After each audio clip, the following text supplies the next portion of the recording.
L'obiettivo è accelerare, soprattutto in vista della riapertura delle scuole. Per questo, siglato l'accordo, dalla prossima settimana anche i pediatri di famiglia saranno impegnati in modo attivo nella campagna di vaccinazione per i loro assistiti che hanno compiuto i 12 anni. Su 101 pediatri sono 93 quelli che saranno impegnati. Il Covid, spiegano, potrebbe non essere una passeggiata neppure per i più giovani. Il Covid non è innocuo, nemmeno per i bambini.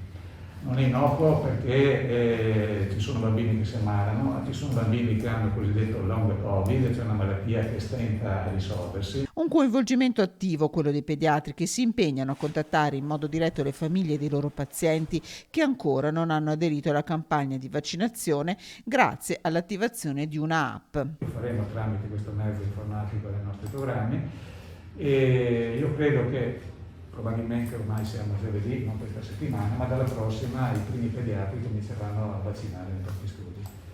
Convintamente e sollecitiamo, ovviamente l'abbiamo sempre fatto, ma lo faremo adesso, l'abbiamo fatto in ogni occasione che abbiamo avuto di poter apparire sui media locali, sosteniamo al 100% la vaccinazione dei nostri assistiti. Sarà Moderna, un vaccino più facile da gestire per le minori temperature di conservazione, quello usato dai pediatri di famiglia.